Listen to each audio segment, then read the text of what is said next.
ಆತ್ಮೀಯ ಬಂಧುಗಳೇ, ಶ್ರೀಮದ್ ಭಾಗವತಂ ಸ್ಕಂದ 3 ಭಾಗ 1 ಅಧ್ಯಾಯ 6 ವಿಶ್ವರೂಪ ಸೃಷ್ಟಿ. ಇದರಿಂದ ನಾವು 10ನೇ ಶ್ಲೋಕವನ್ನ ತಿಳ್ಕೊಳ್ತಾ ಇದ್ವಿ.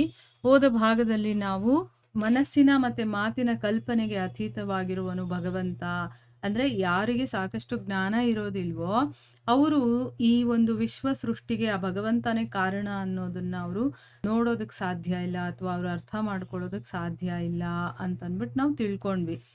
ಈಗ ಮುಂದುವರೆದು ಇಲ್ಲಿ ಹೇಳ್ತಾ ಇದ್ದಾರೆ, ಊಹಾತ್ಮಕ ಚಿಂತನೆ ಮಾಡತಕ್ಕವರು ತಮಗಿರುವ ಅಲ್ಪಜ್ಞಾನದಿಂದಾಗಿ ಪರಮಪ್ರಭುವನ್ನು ಮನಸ್ಸಿನ ಮತ್ತು ಮಾತಿನ ವ್ಯಾಪ್ತಿಗೆ ಒಳಪಡಿಸಲು ಯತ್ನಿಸುತ್ತಾರೆ. ಆದರೆ ಭಗವಂತನು ಅಷ್ಟೊಂದು ಸುಲಭ ಗ್ರಾಹ್ಯನಾಗಲು ಒಪ್ಪುವುದಿಲ್ಲ. ಊಹಾತ್ಮಕ ಚಿಂತಕನಿಗೆ ಭಗವಂತನ ಅನಂತತೆಯನ್ನು ಅಳೆಯಲು ಸಾಕಷ್ಟು ಶಬ್ದಗಳಾಗಲಿ ಮನಸ್ಸಾಗಲಿ ಇರುವುದಿಲ್ಲ. ಇಲ್ಲೇನು ಹೇಳ್ತಾ ಇದ್ದಾರೆ, ಯಾರು ಭಗವಂತನ ಭಕ್ತರು ಅಲ್ವೋ ಅವರು ಬರೀ ಊಹೆಗಳನ್ನ ಮಾಡ್ಕೊಂಡು ಭಗವಂತನನ್ನ ನಾನು ಅರ್ಥ ಮಾಡ್ಕೊಂಡ್ಬಿಡ್ತೀನಿ ಅಂದ್ರೆ ಅವ್ರಿಗೆ ಅಷ್ಟೊಂದು ತಮ್ಮ ಒಂದು ಜ್ಞಾನದ ಬಗ್ಗೆ ಅಥವಾ ನಾವು ಏನೋ ಒಂದು ತಿಳ್ಕೊಂಬಿಟ್ಟಿದೀವಿ ಅನ್ನೋದ್ರ ಬಗ್ಗೆ ಅವರಿಗೆ ಆ ಒಂದು ಅಭಿಪ್ರಾಯ ಇರುತ್ತೆ. ಸೊ ಊಹಾತ್ಮಕ ಚಿಂತನೆ ಮಾಡೋರು ಏನ್ ಮಾಡ್ತಾರೆ, ತಮಗಿರುವಂತ ಸ್ವಲ್ಪ ಜ್ಞಾನ ಆದ್ರೆ ಅವ್ರು ಅನ್ಕೊಂಡಿರೋದೇನು ನನ್ಗೆಲ್ಲ ಗೊತ್ತು ಅಂತನ್ಬಿಟ್ಟು ಅಂಥವರು ಪರಮ ಪ್ರಭುವನ್ನ ತಮ್ಮ ಮನಸ್ಸಿನ ಮತ್ತೆ ಮಾತಿನ ಅಂದ್ರೆ ನಾನು ಮನಸ್ಸಿನ ಮೂಲಕ ಯೋಚನೆ ಮಾಡಿ ಅವನನ್ನ ಅರ್ಥ ಮಾಡ್ಕೊಂಡ್ಬಿಡ್ತೀನಿ, ಅಥವಾ ಮಾತಿನ ಮೂಲಕ ನಾವು ಭಗವಂತನನ್ನ ಅಥವಾ ಅವರು ಭಗವಂತ ಅಂತ ಕೂಡ ಅನ್ಕೊಳ್ಳೋದಿಲ್ಲ. ಇದೆಲ್ಲ ಹೇಗಾಗಿದೆಯೋ ಅದನ್ನ ನಾವು ವರ್ಣನೆ ಮಾಡ್ಬಿಡ್ತೀವಿ ಅಂತ. ಅಂದ್ರೆ ಆ ಭಗವಂತನನ್ನ ತಮ್ಮ ಮಾತು ಮತ್ತೆ ಮನಸ್ಸಿನ ಒಳಗಡೆ ಇರೋದಕ್ಕೆ ಪ್ರಯತ್ನ ಮಾಡ್ತಾರೆ. ಆದ್ರೆ ಭಗವಂತ ಅಷ್ಟು ಸುಲಭವಾಗಿ ಸಿಕ್ಬಿಡ್ತಾನ ಅವನು ಬಹಳ ಚಾಣಾಕ್ಷ. ಅವನು ಯಾರು ಎಲ್ಲಿವರೆಗೂ ಭಗವಂತನಿಗೆ ಕಂಪ್ಲೀಟ್ ಆಗಿ ಸರೆಂಡರ್ ಆಗೋದಿಲ್ವೋ ಅಲ್ಲಿವರೆಗೂ ಅವನನ್ನ ಅರ್ಥ ಮಾಡ್ಕೊಳ್ಳೋದಕ್ಕೆ ಅವನು ಬಿಡೋದೇ ಇಲ್ಲ. ಆಯ್ತಾ, ನಾವು ಎಷ್ಟೇ ತಿಪ್ಪರಲಾಗ ಹಾಕಿದ್ರು ಅಂತ ಹೇಳ್ತೀವಲ್ವ. ತಿಪ್ಪರಲಾಗ ಹಾಕೋದು ಅಂದ್ರೆ ಏನು, ಏನಾದ್ರೂ ಮಾಡ್ಕೊಳ್ಳಿ, ಅವನ ಒಂದೇ ಒಂದು ಕಂಡೀಷನ್ ಏನು ಅಂತಂದ್ರೆ ನೀನ್ ಎಲ್ಲವನ್ನ ಬಿಟ್ಬಿಟ್ಟು ಬರೀ ನನಗೆ ಮಾತ್ರ ನೀನು ಶರಣಾಗತಿ ಆಗಬೇಕು ಅಂತ ಹೇಳಿದಾನೆ. ಭಗವದ್ಗೀತೆಯಲ್ಲಿ ಹೇಳಿದಾನಲ್ಲ ಕೃಷ್ಣ, ಸ್ವಯಂ ಸರ್ವಧರ್ಮಾನ್ ಪರಿತ್ಯಜ್ಯ ಮಾಂ ಏಕಂ, ನನ್ನನ್ನ ಮಾತ್ರ ನನಗೆ ಮಾತ್ರ ಶರಣಂ ವ್ರಜ, ಶರಣಾಗತಿ ಆಗು.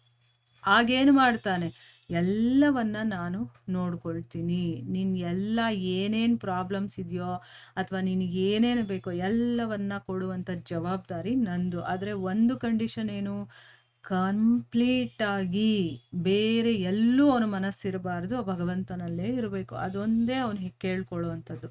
ಸೊ ಆ ರೀತಿ ಆದಾಗ ಮಾತ್ರ ಅವನು ಸುಲಭ ಸಾಧ್ಯನಾಗ್ತಾನೆ. ಆದರೆ ಊಹೆಯಿಂದ ನಮ್ಮ ಮನಸ್ಸಿನ ಮೂಲಕ ನಮ್ಮ ಮಾತಿನ ಮೂಲಕ ಅವನನ್ನು ಕಟ್ ಹಾಕೋದಕ್ಕೆ ಹೋದ್ರೆ ಆಗೋದಿಲ್ಲ. ಆದ್ರೆ ಅವನು ಕಟ್ಟಿಸ್ಕೊಳ್ತಾನೆ ಕೂಡ. ಯಾರಿಂದ? ಭಕ್ತರಿಂದ ಮಾತ್ರ, ಯಾರು ತನಗೆ ಶರಣಾಗತಿ ಆಗಿರ್ತಾರೋ. ಈಗ ನೋಡಿ, ಯಶೋದೆ ಏನ್ ಮಾಡ್ತಾಳೆ, ಭಗವಂತನನ್ನ ಹಗ್ಗದಿಂದ ಕಟ್ಟಾಗಕ್ಕೆ ಹೋಗ್ತಾಳೆ. ದಾಮೋದರ ಉತ್ಸವ ಮಾಡ್ತೀವಲ್ವಾ, ಆ ದಾಮೋದರನಿಗೆ ಅಂದ್ರೆ ಕೃಷ್ಣನಿಗೆ ತುಂಬಾ ತುಂಟಾಟ ಮಾಡ್ತಿರ್ತಾನೆ ಅಂತನ್ಬಿಟ್ಟು ಒರಳುಕಲ್ಲಿಗೆ ಕಟ್ ಹಾಕಕ್ ಹೋಗ್ತಾಳೆ. ಆದ್ರೆ ಅವನ್ ಕಟ್ಟಾಕಕ್ ಹೋದಷ್ಟು ಆ ಹಗ್ಗ ಚಿಕ್ಕದಾಗ್ತಾನೆ ಇರತ್ತೆ. ಅಂದ್ರೆ ಭಗವಂತನನ್ನ ಕಟ್ ಹಾಕೋದಕ್ಕೆ ಯಾರಿಗೂ ಸಾಧ್ಯ ಇಲ್ಲ. ಕಡೆಗೆ ಅವಳ ಪ್ರೀತಿ, ಅವಳ ಒಂದು ಅವನ ಮೇಲೆ ಇಟ್ಟಿರುವಂತ ಒಂದು ವಾತ್ಸಲ್ಯ, ಇದನ್ನೆಲ್ಲ ನೋಡಿ ಅವಳ ಭಕ್ತಿ ಇರುತ್ತಲ್ಲ, ಆ ಭಕ್ತಿ ಅಂದ್ರೆ ಏನು, ಪ್ರೀತಿ, ಎರಡು ಒಂದೇ. ಆ ಪ್ರೀತಿಯನ್ನ ನೋಡಿ ಭಗವಂತ ತನ್ನನ್ನ ತಾನು ಕಟ್ಟಿಸ್ಕೊಳ್ತಾನೆ.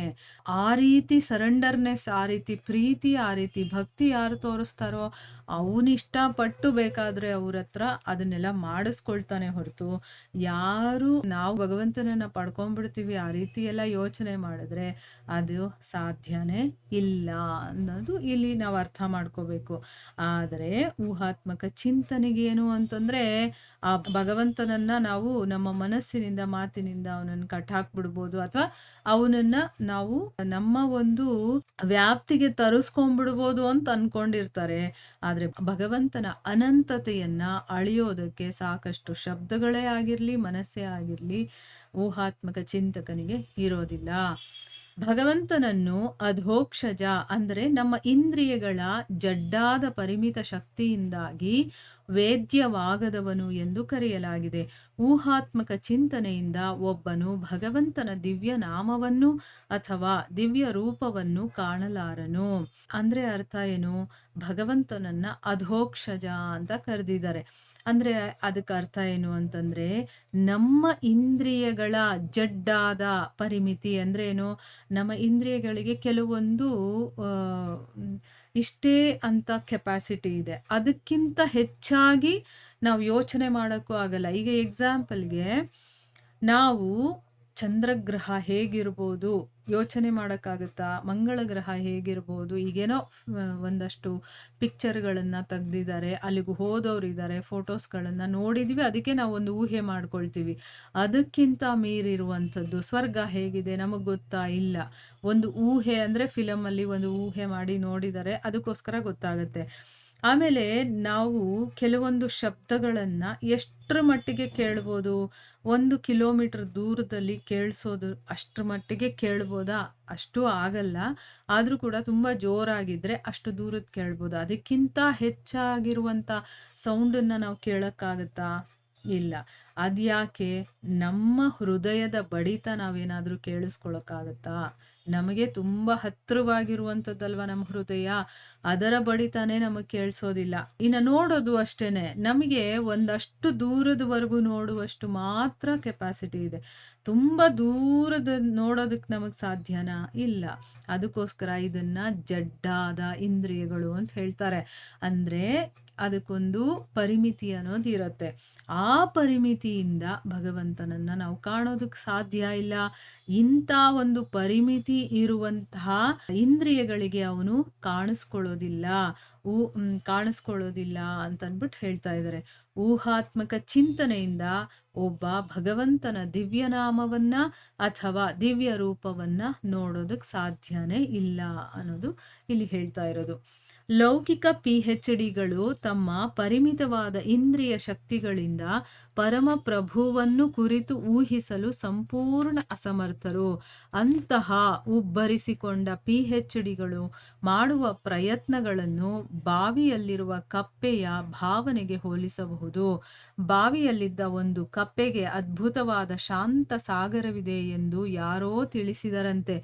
ಆಗ ಅದು ಶಾಂತ ಸಾಗರದ ಉದ್ದಗಲಗಳನ್ನು ತಿಳಿಯುವುದಕ್ಕಾಗಿ ಅಥವಾ ಅಳೆಯುವುದಕ್ಕಾಗಿ ತನ್ನನ್ನು ತಾನೇ ಉಬ್ಬರಿಸಿಕೊಳ್ಳತೊಡಗಿತು. ಹೊಟ್ಟೆಯನ್ನು ಮತ್ತು ಹಿಗ್ಗಿಸಿತು. ಕೊನೆಗೆ ಹೊಟ್ಟೆ ಒಡೆದು ಸತ್ತಿತು.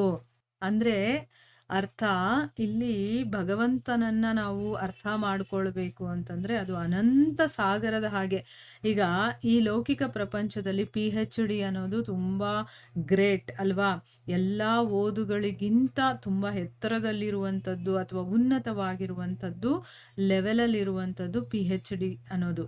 ಈ ಒಂದು ಲೌಕಿಕದಲ್ಲಿ ಎಷ್ಟೇ ಪಿಎಚ್ಡಿಗಳನ್ನು ತಗೊಂಡಿದ್ರು ಕೂಡ ನಮ್ಮ ಒಂದು ಪರಿಮಿತವಾದಂತಹ ಅಂದರೆ ಒಂದು ಸೀಮಿತ ಇಷ್ಟೇ ಅಂತ ಇರುತ್ತೆ. ಇಂಥ ಇಂದ್ರಿಯಗಳಿಂದ ಆ ಭಗವಂತನನ್ನ ಕೂತು ನಾವು ಊಹಿಸ್ಕೊಳ್ಳೋದಕ್ಕಾಗತ್ತಾ? ಅದು ಆಗೋದಿಲ್ಲ. ಈ ಒಂದು ಲೌಕಿಕ ಪ್ರಪಂಚದಲ್ಲಿ ನಾವು ಎಷ್ಟೇ ಹೆಸರು ಮಾಡಿದ್ರು ಕೂಡ, ಎಷ್ಟೇ ಓದಿ ಒಂದು ದೊಡ್ಡ ಕಲೆಕ್ಟ್ರು ಅಥವಾ ಒಂದು ದೊಡ್ಡ ಪಿಎಚ್ಡಿ 4-5 ಪಿಎಚ್ಡಿಗಳನ್ನು ಮಾಡ್ಕೊಂಡಿದ್ದಾನೆ ಅಂದರೂ ಕೂಡ ಅವನು ಭಗವಂತನನ್ನ ಊಹಿಸ್ಕೊಳ್ಳೋದಕ್ಕೆ ಸಾಧ್ಯನೇ ಇಲ್ಲ.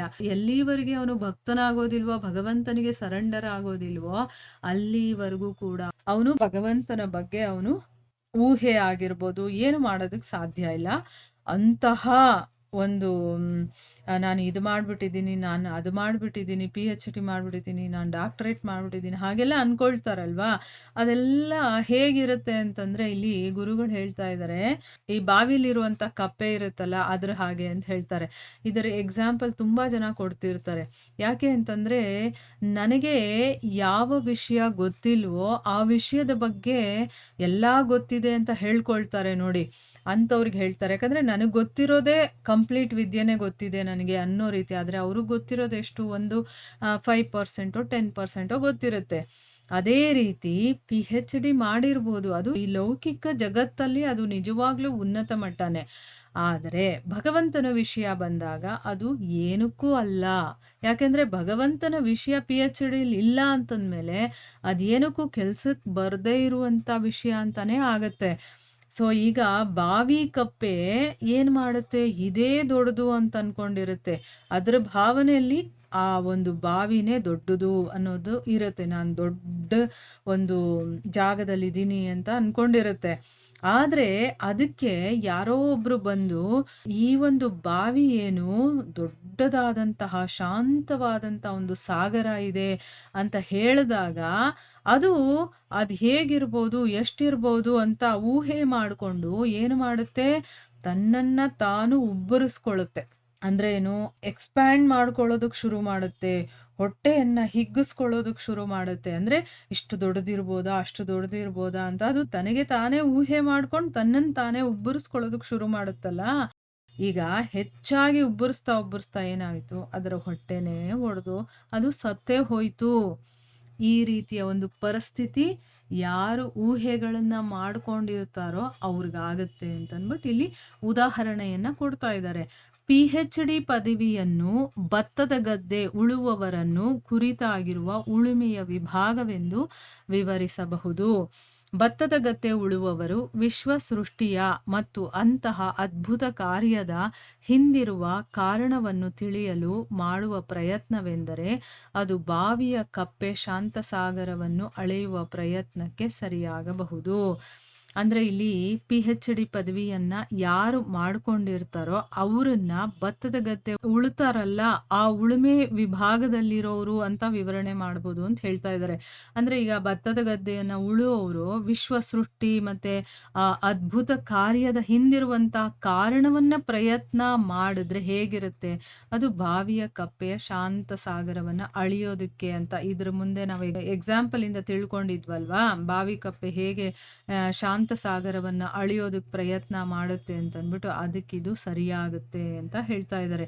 ಈಗ ಪಿ-ಎಚ್-ಡಿ ಪದವಿ ಅನ್ನೋದು ಒಂದು ಈ ಗದ್ದೆಯನ್ನ ಉಳ್ತಾರಲ್ವಾ, ಆ ಒಂದು ವಿಭಾಗ, ಆ ಉಳುಮೆಯ ವಿಭಾಗ, ಅದ್ರ ಬಗ್ಗೆ ಇರುವಂತ ಒಂದು ವಿಭಾಗ ಅಂತ ತಿಳ್ಕೊಂಡ್ರೆ, ಆ ಭತ್ತದ ಗದ್ದೆಯನ್ನ ಉಳುವಂತವನು ಈ ವಿಶ್ವದ ಸೃಷ್ಟಿ ಹೇಗಾಯ್ತು, ಅದ್ಭುತ ಕಾರ್ಯ ಹೇಗಾಯ್ತು, ಇದನ್ನ ತಿಳ್ಕೊಳ್ಳೋ ಅಂತ ಪ್ರಯತ್ನ ಮಾಡ್ಬೇಕು. ಈಗ ಗದ್ದೆ ಉಳೋನ್ಗೆ ವಿಶ್ವದ ಸೃಷ್ಟಿ ಹೇಗಾಯ್ತು ಅಂತ ಏನಾದ್ರೂ ಗೊತ್ತಿರುತ್ತಾ? ಇಲ್ಲ. ಅವನಾದ್ರ ಪ್ರಯತ್ನ ಮಾಡಕ್ ಹೋದಾಗ ಈ ಬಾವಿ ಕಪ್ಪೆ ಒಂದು ಎಕ್ಸಾಂಪಲ್ ಇತ್ತಲ್ಲ, ಅದ್ರ ತರಾನೇ ಆಗುತ್ತೆ ಅಂತಂದ್ಬಿಟ್ಟು ಹೇಳ್ತಾ ಇದ್ದಾರೆ. ವ್ಯಕ್ತಿಯು ವಿನೀತನಾಗಿದ್ದು ಭಗವಂತನ ದಿವ್ಯ ಪ್ರೇಮ ಸೇವೆಯಲ್ಲಿ ತತ್ಪರನಾಗಿದ್ದರೆ ಮಾತ್ರ ಭಗವಂತನು ಸ್ವತಃ ಪ್ರಕಟನಾಗುವನು. ವಿಶ್ವ ವ್ಯವಹಾರಗಳ ಮೂಲ ತತ್ವಗಳನ್ನು ಘಟಕಗಳನ್ನು ನಿಯಂತ್ರಿಸತಕ್ಕ ದೇವತೆಗಳು ತಮಗೆ ಮಾರ್ಗದರ್ಶನಕ್ಕಾಗಿ ಭಗವಂತನನ್ನು ಪ್ರಾರ್ಥಿಸಿಕೊಂಡರು. ಆಗ ಅರ್ಜುನನು ಪ್ರಾರ್ಥಿಸಿದಾಗ ಮಾಡಿದಂತೆ ಭಗವಂತನು ತನ್ನ ಅದ್ಭುತ ವಿಶ್ವರೂಪವನ್ನು ತಾಳಿದನು. ಇಲ್ಲಿ ಯಾವ ವ್ಯಕ್ತಿ ತುಂಬಾ ದೈನ್ಯ ವಿನೀತನಾಗಿರ್ಬೇಕು, ಒಂಥರ ಗ್ರ್ಯಾಟಿಟ್ಯೂಡ್ ಇಟ್ಕೊಂಡಿರ್ಬೇಕು, ಆ ರೀತಿ ಇಟ್ಕೊಂಡು ಭಗವಂತ ನೀನು ನನ್ನ ಸೃಷ್ಟಿ ಮಾಡಿದ್ಯಾ, ನಾನು ನಿನ್ನ ಸೇವೆ ಮಾಡ್ಕೊಂಡಿರ್ಬೇಕು, ನಾನು ನಿನಗೆ ಶರಣಾಗತನಾದಂಥ ಆತ್ಮ ಅಂತ ತಿಳ್ಕೊಂಡು ಯಾವಾಗಲೂ ಭಗವಂತನ ಕೆಲಸದಲ್ಲಿ ತೊಡಗಿದ್ದಾಗ ಮಾತ್ರ ನಮ್ಗೆ ಏನೇ ಕೆಲಸ ಸಿಕ್ಕಿದ್ರು ಕೂಡ ಅದೆಲ್ಲ ಭಗವಂತನ ಇಚ್ಛೆಯಿಂದ ನನಗೆ ಸಿಗ್ತಾ ಇದೆ, ನಾನು ಇದನ್ನು ಮಾಡಬೇಕು ಅಂತ ಅನ್ಕೊಂಡು ಯಾವಾಗ ಅವನು ತತ್ಪರನಾಗಿರ್ತಾನೋ ಆಗ ಮಾತ್ರ ಭಗವಂತ, ನೀವು ಅವನ ಹತ್ರ ಹೋಗೋದೇ ಬೇಕಾಗಿಲ್ಲ, ಹೋಗಕ್ಕಾಗೋದು ಇಲ್ಲ, ಅವನೇ ನಮ್ಮ ಮುಂದೆ ಪ್ರಕಟನಾಗ್ತಾನೆ.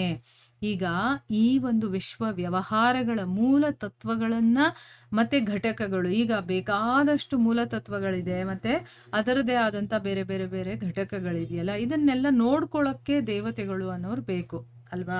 ಈಗ ಡಿಪಾರ್ಟ್ಮೆಂಟ್ಗಳಿದೆ, ಅದರ ಹೆಡ್ಗಳಿರ್ತಾರೆ, ಅದನ್ನೆಲ್ಲ ನೋಡ್ಕೊಳ್ಳೋದು ಯಾರು ಅಂತಂದ್ರೆ ದೇವತೆಗಳು. ಆಯ್ತಾ? ಇದನ್ನ ನಿಯಂತ್ರಣ ಮಾಡುವಂತ ದೇವತೆಗಳು ನಮಗೆ ಮಾರ್ಗದರ್ಶನ ಕೊಡು, ನಮಗೇನು ಮಾಡಬೇಕು ಅಂತ ಗೊತ್ತಾಗ್ತಾ ಇಲ್ಲ ಅಂತಂದ್ಬಿಟ್ಟು ಭಗವಂತನನ್ನ ಪ್ರಾರ್ಥನೆ ಮಾಡ್ಕೊಳ್ತಾರಲ್ಲ. ಆಗ ಕುರುಕ್ಷೇತ್ರ ಯುದ್ಧದಲ್ಲಿ ಅರ್ಜುನ ಪ್ರಾರ್ಥನೆ ಮಾಡಿಕೊಂಡಾಗ ಹೇಗೆ ವಿಶ್ವರೂಪವನ್ನ ತೋರಿಸಿದ್ನೋ ಅದೇ ರೀತಿ ಭಗವಂತ ಇಲ್ಲಿ ತನ್ನ ಅದ್ಭುತವಾದಂತಹ ವಿಶ್ವರೂಪವನ್ನ ತಾಳ್ತಾನೆ. ಈಗ ಏನು ಮಾಡಬೇಕು ಅಂತ ಅವ್ರಿಗೆ ಹೇಳಬೇಕಲ್ಲ, ಅದಕ್ಕೋಸ್ಕರ ಭಗವಂತ ಇಲ್ಲಿ ವಿಶ್ವರೂಪವನ್ನ ತಗೊಳ್ತಾನೆ ಅನ್ನೋದನ್ನ ಇಲ್ಲಿ ಹೇಳ್ತಾ ಇದ್ದಾರೆ. ಇಲ್ಲಿಗೆ ನಾವು ನಿಲ್ಸೋಣ. ಹರೇ ಕೃಷ್ಣ.